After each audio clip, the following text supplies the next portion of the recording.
আজকে আমাদের গ্রাফিক ডিজাইনের সেকেন্ড ক্লাস। তো কে একজন একটু মাইক অন করে বলবেন যে আমার কথাটা স্পষ্টভাবে শুনতে পাচ্ছেন কিনা।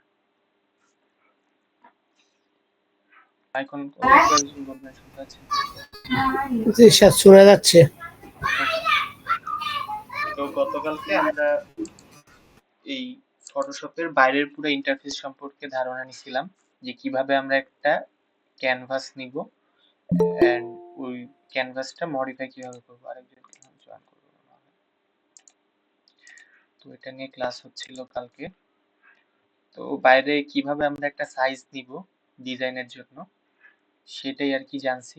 তো আজকে আমরা ভিতরের ইন্টারফেস সম্পর্কে কিছু ধারণা নিব।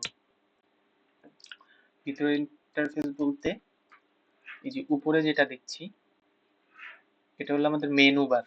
তো মেইনলি আমরা যেটা শিখবো ফার্স্টে আমরা টেকনিক্যাল বিষয়গুলো শিখবো। টেকনিক্যাল বিষয়গুলোর মধ্যে সবার আগে পড়ে আমাদের টুল কি। এই যে এখানে যে এটা দেখছেন এটা একটা টুল, এটা একটা টুল, এটা একটা টুল, এটা একটা টুল। তো যেমন মিস্ত্রি কোনো কাজ করার জন্য আলাদা আলাদা টুল ইউজ করে বা যন্ত্র ইউজ করে, এই আমাদের সেম আমাদের ডিজাইন করার জন্য এই টুলগুলো ইউজ করে ডিজাইন করতে হবে। এখন এই টুলগুলো যেটার মধ্যে আছে এটাকে টুলবার বলে। এটা হলো মেনু বার, এটা হলো টুলবার। টুলবারের মধ্যে আমরা সকল ধরনের টুল পাবো। এখন টুলগুলো আমরা একদিন একটা একটা করে শিখবো। তো তার আগে আমরা একটু জেনে নিই যে এই এখানে যেই কালার ইয়েটা আছে, ক্যানভাসটা আছে, সেখানকার কালারটা আমরা কিভাবে নিব। এখানে আমাদের দুইটা অপশন আছে। এই যে এখানে যদি আমরা কালারটা দেখি, দুইটা অপশন হলো ফোরগ্রাউন্ড কালার, ব্যাকগ্রাউন্ড কালার। তো ফোরগ্রাউন্ড কালারটা আমরা কিভাবে সিলেক্ট করব। ফোরগ্রাউন্ড কালারটা সিলেক্ট করার জন্য অল্ট ব্যাকস্পেস, কিবোর্ডের অল্ট ব্যাকস্পেস দিব। এন্ড ব্যাকগ্রাউন্ড কালারটা সিলেক্ট করার জন্য কিবোর্ডের কন্ট্রোল ব্যাকস্পেস দিব। তাহলেই ফোরগ্রাউন্ড এন্ড ব্যাকগ্রাউন্ড কালারটা সিলেক্ট করতে পারবো। ওকে, এগুলো আর কি বেসিক জিনিস, আমরা আগে একটু জেনে নিই তাহলে বুঝতে পারবো। তো ফোরগ্রাউন্ড কালার ব্যাকগ্রাউন্ড কালার কিভাবে নিব এটা তো বুঝতে পারলাম, এটা চেঞ্জ করবো কিভাবে। এই যে এখানে যদি আমরা কালারটার উপরে ক্লিক করি, এটা উপরে যে কালারটা এটা হলো ফোরগ্রাউন্ড, নিচে যে কালারটা এটা ব্যাকগ্রাউন্ড। তো যখন আমরা এটার উপরে থাম্বনেলের উপরে ক্লিক করব, দেন আমরা কালার চেঞ্জ করব। তারপর যদি আমরা অল্ট ব্যাকস্পেস দিই, যেই কালারটা ফোরগ্রাউন্ডে সিলেক্ট করা আছে সেই কালারটাই আমাদের ক্যানভাসে সিলেক্ট হবে। সেমলি যখন আমরা ব্যাকগ্রাউন্ড কালারটা নিব, ব্যাক কালারটা সাপোজ আমরা লাল করে দিলাম, দেন আমরা কন্ট্রোল ব্যাকস্পেস দিলাম, ব্যাকগ্রাউন্ড কালার সিলেক্ট হয়ে গেল। এই আর কি, যখন আমাদের যেটা প্রয়োজন হবে সেটা আমরা ফরগ্রাউন্ড ব্যাকগ্রাউন্ড কালার নিতে পারবো। আরেকটা বিষয় একটু আমি ফার্স্টেই বলে রাখি, আমরা যখন কাজ করব, কাজ করার সময় আমরা কিন্তু সব কাজগুলো লেয়ারের উপরে করব। লেয়ার কি, এই সাপোজ একটা ব্রাশ করলাম এখানে, এখন এই লেয়ারটার উপরে আরেকটা লেয়ার ব্রাশ হলো, হ্যাঁ আমি কিন্তু লেয়ার আলাদা নিয়ে নিছি। এখন আমি যদি চাই এই ব্রাশের যে ইয়েটা এটা কিন্তু মুভ করতে পারবো, কিন্তু আমি যদি লেয়ার 0 যে লেয়ারটা আছে সেটার উপরেই ডিরেক্ট ব্রাশ করে দিতাম। আবার আমি একটা ব্রাশ করি এই লেয়ারের উপরে। আচ্ছা আমি একটু আপনাদেরকে তফাৎটা বুঝাই তাহলে আপনারা বুঝতে পারবেন। এই যে এখানে যদি আমি একদম পুরো ব্যাকে চলে যাই, এখানে সাপোজ একটা লেয়ার আছে। এখন লেয়ারটার উপরে আমরা একটা ব্রাশ দিয়ে মার্ক করলাম, সাপোজ বি দিয়ে মার্ক করলাম। এই যে ব্রাশের উপরে কালো একটা কিন্তু মার্ক চলে আসলো। আর এটা আমরা যখন মুভ করব, মানে একটা লেয়ারে কিন্তু দুইটা কাজ, একটা ব্যাকগ্রাউন্ড উইথ ব্রাশ। তো যখন আমরা মুভ করছি ব্যাকগ্রাউন্ডটা সহ ব্রাশ মুভ হচ্ছে, মানে আমরা ব্রাশের যেই ইয়েটা আছে শেডটা আছে সেটা কিন্তু আলাদা মুভ করতে পারছি না। তো সেম ভাবে যখন আমরা একটা লেয়ারের উপর আরেকটা অন্য কোনো কাজ করব, তো ওই লেয়ার যেহেতু একটাই, তো আর কি দুইটা আর কি মার্জ হয়ে যাবে। তো মার্জ হয়ে গেলে দুটো আলাদাভাবে আমরা মডিফাই করতে পারবো না, কোনো কিছু মডিফাই করতে হলে দুটো একসাথেই মডিফাই করতে হবে। তো এটা তো একটা প্রবলেম। তো এই জন্য আমরা সবসময় যখন কোনো কাজ করব একটা নিউ লেয়ারের উপরে কাজ করব। সাপোজ আমরা এই ব্যাকগ্রাউন্ডটা আছে, এখন আমাদের একটা ব্রাশ করতে হবে। তো ব্রাশটা সিলেক্ট করে এখানে একটা মার্ক দিতে হবে। সেটার জন্য কি করব, ফার্স্টে আমরা আগে একটা লেয়ার সিলেক্ট করে নেব। বলতে যে এই প্যানেল থেকে এখান থেকে আমরা দেখব যে এরকম প্লাস চিহ্নটা কোনটা, এটা হলো লেয়ার, ক্রিয়েট লেয়ার। হ্যাঁ, এই এটার উপরে যদি আমরা ক্লিক করি না, জাস্ট আমাদের কার্সারটা ধরি, তাহলে এখানে লেখা আছে ক্রিয়েট নিউ লেয়ার। এরকম প্লাসের মতো যে চিহ্ন, এটাই হলো আমাদের নিউ লেয়ারের চিহ্ন।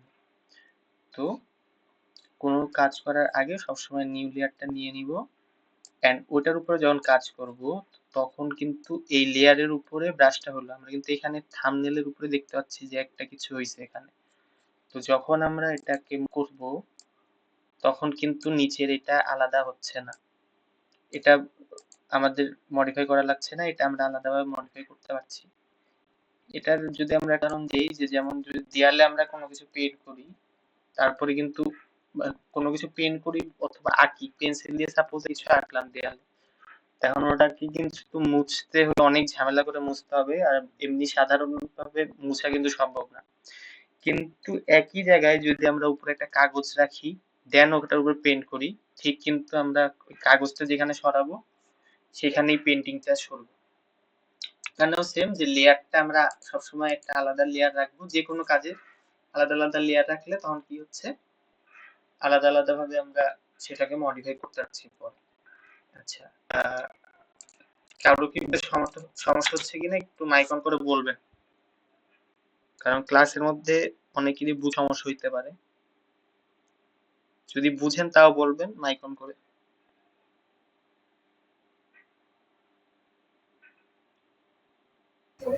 স্যার ঠিক আছে, বুঝতেছি স্যার। তাহলে এখন আমরা লেয়ার সম্পর্কে জানবো, প্যানেল সম্পর্কে আমরা জানবো সামনে। আচ্ছা, লেয়ার সম্পর্কে জানলাম।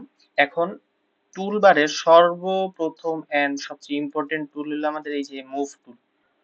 মুভ টুলের কাজ কি? মুভ টুলের নাম শুনেই বুঝতে পারছি যে মুভ করা এটার কাজ। এই যে এটার, আর আরেকটা বিষয়, আমরা যখন এই টুলবারের উপর যেই টুলগুলোর উপরে রাখবো, সেখানে একটা জিআইএফ এর মতো একটা আসবে, যে ওই টুলের কাজটা কি, একটা অ্যানিমেশন টাইপের দেখায় দিবে। হ্যাঁ, তো এভাবে মোটামুটি আমরা ধারণা পাবো, কিন্তু অবশ্যই তো আমরা সব এরকম একটা অ্যানিমেশন দিয়ে সব বুঝতে পারবো না। আমরা যখন মোটামুটি এগুলো সম্পর্কে জানবো, তো এগুলা হালকা যদি হেল্প হয় তাহলে হলো। আচ্ছা হ্যাঁ, টুলের কাজটা কি? মুভ টুলের কাজটা হলো মুভ করা। এই যে মুভ টুলটা যখন আমরা সিলেক্ট করলাম, যে এটাকে মুভ করছি, তাহলে মুভ হচ্ছে।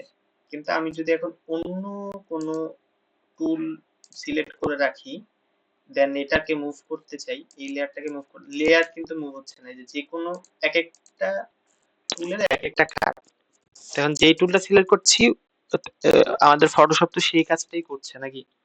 তো মুভ করার জন্য সিম্পলি আমরা যে কোনো কিছু কাজ সেটাকে একটু আমরা আমাদের নাড়াচাড়া করতে হবে, মুভ করতে হবে। অবশ্যই আমরা সেটাকে তখন আমরা আগে মুভটা নিয়ে কাজ করব। মুভ টুলের শর্টকাট কি? কিবোর্ডের ভি। কিবোর্ডে যদি আমরা ভি দিই তাহলে মুভ টুলে চলে যাব। আচ্ছা, এন্ড টুলের পরে আরেকটা জিনিস আছে, ট্রান্সফর্ম। ট্রান্সফর্মটা কি? ট্রান্সফর্মটা হলো ছোট বা বড় করা। হ্যাঁ, এখানে সাপোজ যদি আমরা একটা নিয়ে নিই, রেক্টেঙ্গেল নিলাম, এটাকে ছোট বড় করতে হবে। ছোট বড় কিভাবে করব? এখানে কিন্তু আমরা যখন ক্লিক করব, মুভ টুল সিলেক্ট করে ক্লিক করব, তখন কিন্তু আমাদের ছোট বড় করার কোনো অপশন আসতেছে না। যখন ছোট বড় করার অপশন পাবো না, এই যে আমরা নাড়াইতে পারছি ঠিকই, কিন্তু ছোট বড় কিভাবে করবো? ছোট বড় করার জন্য কিবোর্ডে কন্ট্রোল টি দিতে হবে। যখনই আমরা কন্ট্রোল টি দিব, তখনই এটাকে ছোট এন্ড বড় করার অপশনটা পাবো। এটা হলো আমাদের ট্রান্সফর্ম বলে যেটাকে। হ্যাঁ, তো আমরা এমনি সিম্পলি যদি এরকম ভাবে ছোট বড় করি তাহলে এমন রেশিও ভাবে হবে। আর যদি চাই যে আমরা স্ট্রেচ করব, স্ট্রেচ বলতে যে আমাদের হাইট উইডথটা যেমনই আছে ওমন থাকবে, হাইটটা একটু কমে যাবে। তো কিবোর্ডে শিফট চাপ দিয়ে আমরা মাউস দিয়ে এভাবে ছোট স্ট্রেচ করতে পারবো, ছবি হোক বা শেপ হোক, যাই হোক এভাবে। আশা করছি বুঝতে পারছেন ট্রান্সফর্মের কাজটা কি।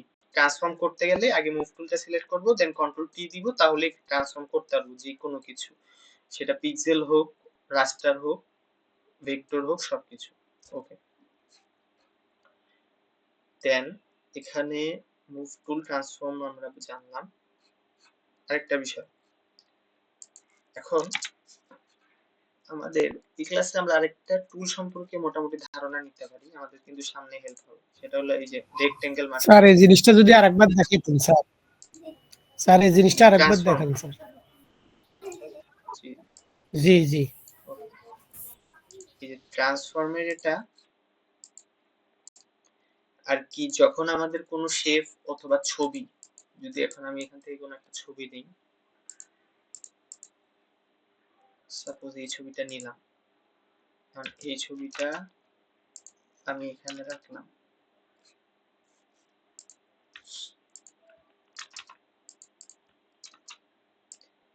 এখন এই ছবিটা আমার ছোট করতে হবে। হ্যাঁ, আমি ছোট করবো কি করে, কন্ট্রোল টি দিব, তাহলে আমাদের ছোট বড় করার অপশন পাবো। দেন এই যে এভাবে ছোট বড় করতে পারবো। মানে ট্রান্সফর্মের জন্য সবসময় কন্ট্রোল টি দিতে হবে, তাহলে আমাদের এই যে ট্রান্সফর্মের এই অপশন গুলো পাবো, যে আমরা বর্ডার গুলো দেখতে পাচ্ছি, এই বর্ডারটা আসলে বুঝবো যে এখানে এখন আমরা ট্রান্সফর্ম করতে পারবো। এন্ড এটাকে যখন স্ট্রেচ করবো আর কি, যখন দেখা যায় যে আমাদের সাইডে যেমন আছে ওইরকমই থাকবে, আমাদের একটু উপর নিচে ছোট বড় হবে, স্ট্রেচ হবে। তো আমরা বড় করার জন্য যে শিফট চেপে ধরে টানলেই বড় হবে, শিফট চেপে ধরে টানলেই ছোট হবে। বুঝতে পারছেন? জি স্যার। Okay. তো এখন আরেকটা বিষয়, আমাদের এখানে আরেকটা বিষয় আমরা জেনে নিই। এইখানে আমাদের কোন একটা ডিজাইন করব, ডিজাইন করার জন্য কিন্তু অনেক কিছুই আমাদের বাইরে থেকে আনতে হয়, যেমন কোনো একটা ছবি বা কোনো একটা টেক্সচার, যাই হোক না কেন। তো কি করব, এই যে এখান থেকে সিম্পলি আমরা ফাইলে যাব, দেন এখানে ওপেনে যাব, ওপেনে যাওয়ার পরে যেই ছবিটা আমরা নিব সেইটা নিয়ে সিলেক্ট করে দিব, দেন ওপেন করব। যখন আমরা ওপেন করব, ওপেন করার পরে ফুল একটা অন্য ট্যাব নিয়ে আরেকটা জায়গায় ছবিটা আসবে। সাপোজ এই যে এখানে কিন্তু তিনটা ছবি আছে আমাদের, আমাদের যে ডিজাইন যেটাতে করছি এটাই আমাদের ক্যানভাস। এখানে আমি এই যে বুলেটের ইয়েটা ছবিটা নিছিলাম, তখন ওই ছবিটা হয়েই আছে। এখন আরেকটা এখন নিলাম এইটা। এখন দেখেন, এখন এই আমাদের তো ডিজাইন করতে হবে না, তো ডিজাইন করার জন্য অবশ্যই, ডিজাইন করার সময় অবশ্যই কিন্তু আমাদের যে ক্যানভাসটা আছে, যেই জায়গায় আমরা ডিজাইন করছি সেই জায়গায় ছবিটা রাখতে হবে। তো সেটার জন্য কি করব, যখন ওপেন করব তখন আলাদা এরকম ভাবে ট্যাব ওপেন হবে। তো ট্যাব গুলো আমরা এই যে এখানে উপরে দেখবো, এভাবে ক্লিক করে করে ট্যাবে যাব, যাওয়ার পরে এখানে লেয়ার আছে, লেয়ারটা লক হয়ে থাকবে। লক হয়ে থাকবে বলতে যে এখানে এমন লক হয়ে থাকবে, এটাকে ক্লিক করলে আনলক হয়ে যাবে। দেন এটাকে কন্ট্রোল সি দিব, কন্ট্রোল সি দেওয়ার পরে কন্ট্রোল ভি দিলে আমাদের যে ডিজাইনে আসতেছে সেখানে চলে আসবে। কন্ট্রোল সি হলো কপির শর্টকাট, কন্ট্রোল ভি হলো পেস্টের শর্টকাট। যারা মোটামুটি কম্পিউটার চালাই তারা সবাই কন্ট্রোল সি কন্ট্রোল ভি এটা বুঝি। তো যদি নাও বুঝি তাহলে একটু মনে রাখতে হবে যে কন্ট্রোল সি এর copy and control V paste. আরেকটা উপায় আছে মুভ করার, কি, এই যে লেয়ারটা এখানে আনলক করে এখানে সিলেক্ট করে ড্র্যাগ করব, মাউসের ক্লিক করে ড্র্যাগ করে এই যে এই যেখানে আমার ডিজাইনটা চলছে যে ক্যানভাসে সেই ট্যাবে নিয়ে যে সুন্দর মতো আবার নিচে এনে ড্র্যাগ করব। সেম ভাবে কিন্তু আমাদের চলে আসবে ছবিটা, এভাবে আনতে পারি। আরেকটা উপায় হলো এখানে ফাইলে যাব, দেন এখানে আমরা তো ফার্স্টে গেলাম নিউ এ, এখন আমরা যাব হলো প্লেস ইমবেডেড। প্লেস ইমবেডেড এ দিলে কি হবে, যেই ছবিটাই আমরা সিলেক্ট করি না কেন সেই ছবিটা ডিরেক্ট আমাদের ডিজাইনে সিলেক্ট হয়ে যাবে। কিন্তু এটাতে সমস্যা কি, আমাদের একবারে খালি একটা ছবি আমরা ফটোশপে নিতে হবে। তো এই জন্য আর কি অনেক সময় ওপেন দিয়ে যেই কয়টা ছবি লাগে যদি আগে থেকে সিলেক্ট করা থাকে সেই কয়টা অনেকে সিলেক্ট করে রাখে। তো এই মাধ্যমে আর কি আমরা আমাদের ছবি ডিজাইনের জন্য ইম্পোর্ট করতে পারবো ফটোশপে। আজকে, হ্যাঁ, ওকে, আচ্ছা আপনারা আজকে এতটুকুই থাক। আপনাদের যে ইয়েটা যে ফটোশপের transform, file import export and ইয়েটা ইয়ে ফোর ব্যাকগ্রাউন্ড কালার এন্ড লেয়ারেরটা থাকে এতটুকু। আচ্ছা, তো আমরা ইম্পোর্ট করব কিভাবে ছবি এটা দেখছি, কিন্তু আমরা এক্সপোর্ট কিভাবে করব কোন ছবি, তো এক্সপোর্ট করার জন্য আর কি, এখন আমরা যেহেতু কোনো ডিজাইন করি নাই, কিন্তু আমরা এক্সপোর্টটা জেনে নিচ্ছি, কারণ অবশ্যই আমাদের বেসিক জানতে হবে, তারপর না কাজ করব। তো বেসিক গুলো আমি আর কি ক্লিয়ার করে দিচ্ছি। এখানে সাপোজ ফাইলে গেলাম, দেন এখানে সেভ এজ দিব। মানে আমাদের সাপোজ একটা ডিজাইন তৈরি হয়ে গেছে, এটাই মনে করেন আমাদের ডিজাইন। এই যে এখানে একটা দিছি, এখানে একটা দিছি, এই ছবিটা একটা সুন্দর ডিজাইন হয়ে গেছে, হ্যাঁ মনে করেন। কিন্তু এটা আমরা এখন ছবিটা এক্সপোর্ট কিভাবে করব, করার জন্য ফাইলে যাব, দেন সেভ এজ এ যাব। সেভ এজ এ যাওয়ার পরে আমরা যেই লোকেশনে সিলেক্ট করব, ছবিটা রাখবো, সেই লোকেশনে যে এই লোকেশনে যে এখানে আমাদের যেই ফাইল আমাদের কিন্তু দুইটা, মানে যেই আমরা ছবিগুলা দেখি পিএনজি এন্ড জেপিজি এভাবে করা থাকে ছবিগুলো, তো আমরা এখানে পিএনজি অথবা জেপিজি সিলেক্ট করে দিব। এখানে জেপিজি এর অপশন আছে, বা পিএনজি, পিএনজি বলতে ব্যাকগ্রাউন্ড কোনো ছবি থাকলে ওটাকে আমরা পিএনজি করে নিব। দেন সাপোজ আমাদের এখন জেপিজি করে এটাকে যখনই সেভ দিব, এখানে আমাদের নামটা সেট করে দিলাম, যেমন ডেমো যদি দিই নাম, দেন সেভ দিয়ে ওকে যদি দেই, তাহলে আমাদের এই ছবিটা সেভ হয়ে গেল। ওকে, সেভ হচ্ছে। হাইপারবোলেস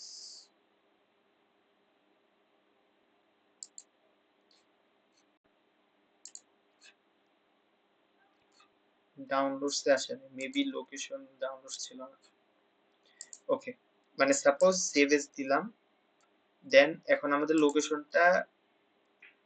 লোকেশনটা সিলেক্ট করলাম, সাপোজ এই যে এইখানেই সিলেক্ট করলাম, ইমেজে সিলেক্ট করলাম, দেন সেভ এজ কপি দিলাম। সেভ এজ কপি আর কি সবসময় দিতে হয় না, সব কম্পিউটারে দিতে হয় না, অনেক কম্পিউটারে ডিরেক্ট এরকম অপশন আসে, তো তখন আর কি আপনারা সিম্পলি এটা করে নেবেন, জেপিজি এন্ড এখানে খালি নামটা লিখে দিবেন, ডেমো 1, তাহলেই হয়ে যাবে। সেভ দিয়ে দিবেন। ওকে, এই যে এখানে ছবিটা সেভ হয়ে গেল। এটা হলো আমাদের পিক্সেলেট ইমেজ সেভ হলো। এখন আমরা যে ডিজাইনটা করছি, সাপোজ এখন আমাদের এই ডিজাইনটা পুরোপুরি কমপ্লিট হয়নি, এখন আমার আজকে আর আমি এটাতে কাজ করব না, কালকে এটাতে কাজ করব, সেটার জন্য আমরা কিভাবে সেভ করব, সেটার জন্য আমরা পিএসডি ফাইল করে সেভ করে রাখবো। এখানে যে ফাইলে যাব, দিয়ে সেম ভাবে সেভ এজ এ প্রথম আমাদের যে এটা দেখাবে সেটাই হলো পিএসডি ফাইল, এই যে ফটোশপ পিএসডি ডিডি পিএসডিটি। তো এই যে টাইপটা এটাই সেভ করে আমরা সাপোজ ডেমো নাম দিয়ে দিলাম, দেন এখানে ওকে দিয়ে দিলাম, দেন ওকে হলো। এখন এই যে এটা দেখছেন নিচে আমাদের নাম কিন্তু ডেমো দিছিলাম, এর জন্য ডেমো নামই সেভ হয়ে আছে পিএইচডি ফাইল। যখনই আমরা এটাতে ক্লিক করব, এই যে আমাদের একদম ফাইলটাই ওপেন হয়ে গেল, যে ফাইলটা কাজ করছিলাম ওটাতে। এখন যদি আমরা ফটোশপ থেকে এটা কেটেও দিই, কেটে দেওয়ার পরে যদি এটাতে ঢুকি,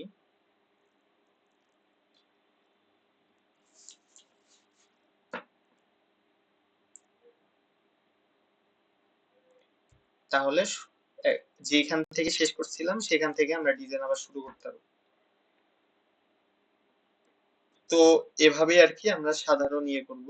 আচ্ছা, আমাদের পিএসজিটা দেখা দিলাম, আমরা পিএনজিটা একটু দেখাই দিই। পিএনজিটা কি?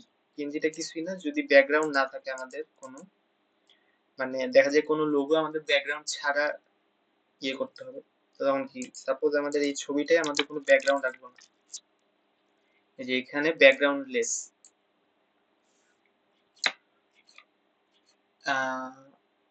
এখন ব্যাকগ্রাউন্ড ছাড়া যদি আমাদের এক্সপোর্ট করতে হয়, তাহলে সেম ভাবে সেভ এস দিব, দেন ইমেজেসে এই save S copy, save S copy দিলে দেন এখানে আমরা পিএনজি ফাইলটা সেভ করব, যে পিএনজি লেখা আছে, পিএনজি পিএনজি পিএনজি, এখানে জাস্ট সেভ করে দিলাম, পিএনজি হয়ে সেভ হবে। দিয়ে যখন পিএনজি হয়ে সেভ হবে, তখন দেখতে পারবো যে এটার কোনো ব্যাকগ্রাউন্ড নাই পিছে, এটা যদি আমরা পরে অন্যান্য কোনো জায়গায় দিই ব্যাকগ্রাউন্ড পাবো না। তো এই আর কি। তো আমাদের আজকের ক্লাস এতটুকু।